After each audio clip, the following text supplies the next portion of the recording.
Pada pertemuan 1 sampai pertemuan 4, kita akan membahas fungsi multivariabel. Suatu fungsi dikatakan multivariabel jika variabel di dalam fungsi tersebut terdiri dari 2, 3, atau lebih variabel atau peubah. Nah, di sini sebelum saya masuk ke fungsi 2 atau 3 atau lebih variabel, kita perlu mengenal apa yang dinamakan dengan variabel atau peubah. Oke, di sini ada contoh yaitu masalah yang sering kita temui di sekitar kita. Di sini untuk mencari volume maksimum dari kotak persegi panjang yang luas permukaannya 1.500 cm persegi dan panjang sisi totalnya 200 cm.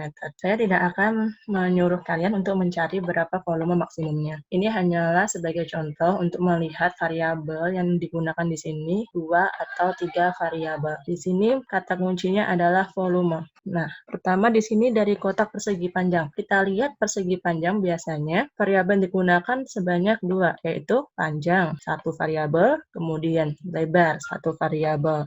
Jadi untuk luas persegi panjang kita memerlukan 2 variabel. Sedangkan kalau volume kita memerlukan lebih dari 2 variabel, yaitu ditambah 1 variabel tinggi. Jadi volume maksimum dari kotak persegi panjang tersebut digunakan 3 variabel, yaitu panjang, lebar, dan tinggi. Selanjutnya, pembahasan laju perubahan suhu. Di sini diberikan peta laju perubahan suhu. Di sini ada sumbu X dan sumbu Y. Nah, laju perubahan suhu di sini bisa kita lihat ada 2 atau lebih variabel yang mempengaruhi laju perubahan suhu. Misalnya, pertama, lintang dimisalkan dengan variabel X. Kemudian, bujur dimisalkan dengan variabel Y. Jadi, minimal di sini laju perubahan suhu pada suatu tempat bisa dipengaruhi oleh 2 atau lebih variabel. Kemudian, untuk kerja. Nah, di sini ada contoh seorang laki-laki berlari dengan gaya tertentu mengelilingi lingkaran berjari-jari 2 meter. Berapa kerja yang dilakukan orang tersebut? Nah, di sini kata kuncinya adalah kerja. Berarti arahnya adalah untuk mencari gaya.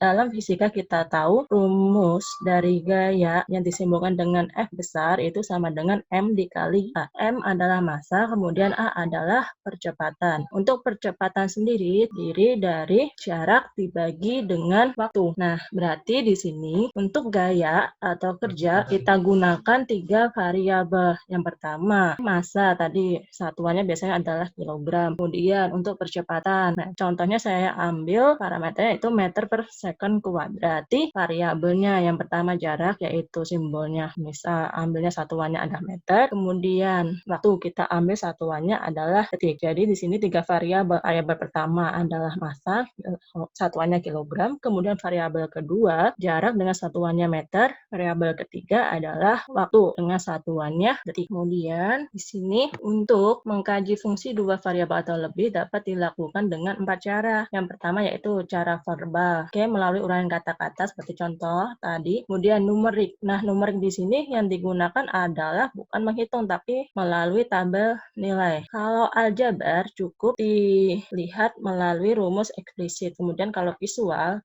bisa melalui grafik yang kita buat dari misal dari software komputer atau kalau memang Anda ingin mencoba bisa membuat gambar sendiri di catatannya atau dengan kurva kontur. Nah, kemudian untuk fungsi 2 variabel di sini kaitannya dengan gambar peta tadi, yaitu laju perubahan suhu. Di sini, suhu T di sebuah titik pada permukaan bumi pada sembarang waktu bergantung pada lintang X. Oke, yang tadi saya jelaskan di laju perubahan suhu, di sini dipengaruhi oleh lintang X dan bujur Y. Artinya di sini suhu T di sebuah titik pada permukaan bumi, yang disimbolkan dengan T adalah fungsi dari X dan Y. Oke, berarti di sini dapat kita tuliskan sebagai T besar sama dengan fungsi dari X dan Y.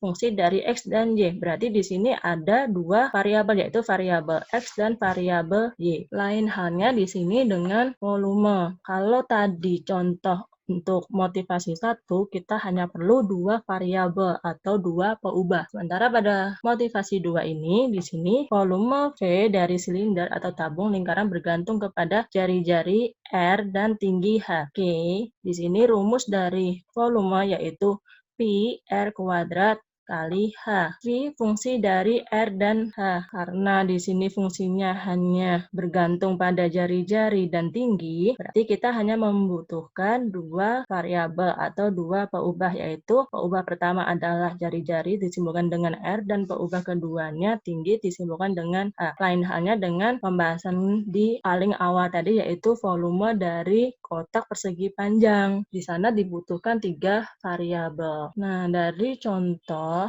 dan penjelasan motivasi 1, 2, di sini dapat didefinisikan fungsi 2 variabel atau lebih. Terkhusus di sini akan dibahas adalah fungsi f dari 2 variabel. Adalah suatu pengaitan. Lihat di sini pasangan terurut, artinya urutannya tidak boleh dibolak-balik. Pasangan terurut yaitu X dan Y, karena X, Y berbeda dengan Y, X di dalam himpunan D. Himpunan D di sini adalah daerah asal atau yang disebut biasanya dengan domain dari fungsi f. Dan daerah nilainya, untuk daerah asalnya di sini bukan lagi terdiri dari satu variabel, tapi terdiri dari dua variabel, yaitu variabel X dan variabel Y. Kemudian daerah nilainya di sini adalah pasangan terurut X, Y anggota, daerah nilainya adalah f, x, y. Nah, di sini f, x, y bisa kita gantikan dengan simbol A. A di sini berupa nilai. Semisal nanti nilainya adalah angka 10.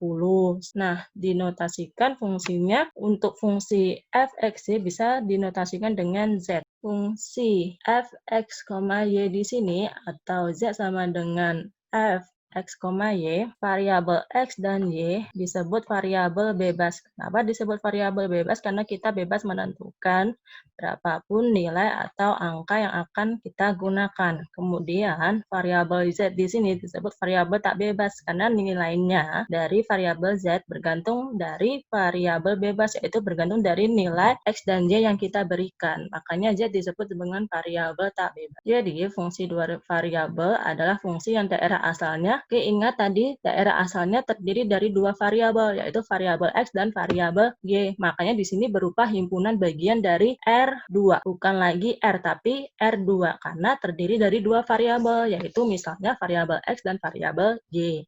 Kemudian daerah hasil atau range atau kodomennya berupa himpunan bagian dari bilangan real atau R, yaitu hanya satu variabel. Misal contohnya tadi kalau misal angka, itu hanya angka 10 saja. Jika fungsi f diberikan rumusnya dan daerah asal tidak disebutkan, maka daerah asal dari f dimaksudkan adalah himpunan semua pasangan. Ingat di sini, kalau tidak disebutkan berarti himpunan daerah asalnya adalah himpunan semua pasangan X, Y, sehingga f ada nilainya.